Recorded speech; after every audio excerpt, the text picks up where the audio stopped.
ನಮಸ್ಕಾರ ಬಂಧುಗಳೇ. Doctor BR Ambedkar ಅವರು 14 ಏಪ್ರಿಲ್ 1891ರಲ್ಲಿ ಮಧ್ಯಪ್ರದೇಶದ ಮಾಹೋ ಎಂಬ ಮಿಲಿಟರಿ ಕ್ಯಾಂಪಿನಲ್ಲಿ ಜನಿಸಿದರು.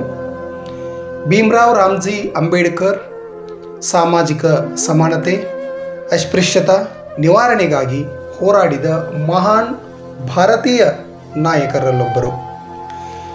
ಭಾರತದ ಸಂವಿಧಾನವನ್ನು ರಚಿಸಿದ ಇವರನ್ನು ಸಂವಿಧಾನ ಶಿಲ್ಪಿ ಎಂದು ಕರೆಯುತ್ತಾರೆ. 1915ರಲ್ಲಿ ಪ್ರಾಚೀನ ಭಾರತದ ವಾಣಿಜ್ಯ ಪ್ರಬಂಧ ಮಂಡಿಸಿ MA ಪದವಿಯನ್ನು ಪಡೆದರು.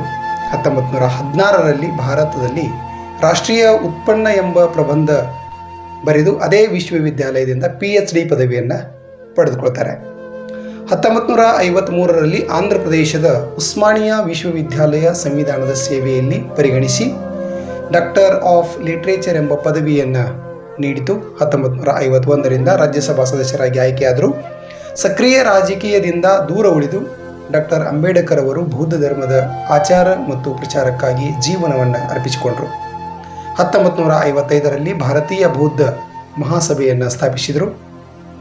ಕರಡು ಸಮಿತಿಯ ಅಧ್ಯಕ್ಷರಾಗಿದ್ದ ಅಂಬೇಡ್ಕರ್ ಅವರ ಸಹಜವಾಗಿ ಸಂವಿಧಾನ ಶಿಲ್ಪಿ ಎನಿಸಿದರು. ಅಂಬೇಡ್ಕರ್ ಅವರಿಗೆ ಭಾರತದ ಪರಮೋಚ್ಚ ನಾಗರಿಕ ಪುರಸ್ಕಾರ ಭಾರತ ರತ್ನವನ್ನು ಮರಣೋತ್ತರವಾಗಿ ಪ್ರದಾನ ಮಾಡಲಾಯಿತು.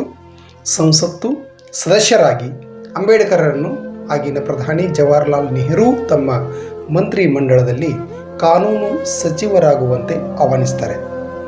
1952 ಜೂನ್ 15ರಂದು ಕೊಲಂಬಿಯಾ ವಿಶ್ವವಿದ್ಯಾನಿಲಯವು ಅವರಿಗೆ ಕಾನೂನಿನ ಡಾಕ್ಟರೇಟ್ ಗೌರವ ಪದವಿ ಪ್ರದಾನ ಮಾಡುತ್ತೆ. 1953 ಜನವರಿ 12ರಂದು ಉಸ್ಮಾನಿಯಾ ವಿಶ್ವವಿದ್ಯಾಲಯವು ಅವರಿಗೆ LLD ಗೌರವ ಪದವಿ ಕೊಟ್ಟು ಪುರಸ್ಕಾರ ಮಾಡುತ್ತೆ. 2015 ವಿಶ್ವರತ್ನ ಪ್ರಶಸ್ತಿ ಕೊಲಂಬಿಯಾ ವಿಶ್ವವಿದ್ಯಾಲಯದಿಂದ ಮರಣೋತ್ತರವಾಗಿ ಅವರಿಗೆ ಕೊಡ್ತಾರೆ.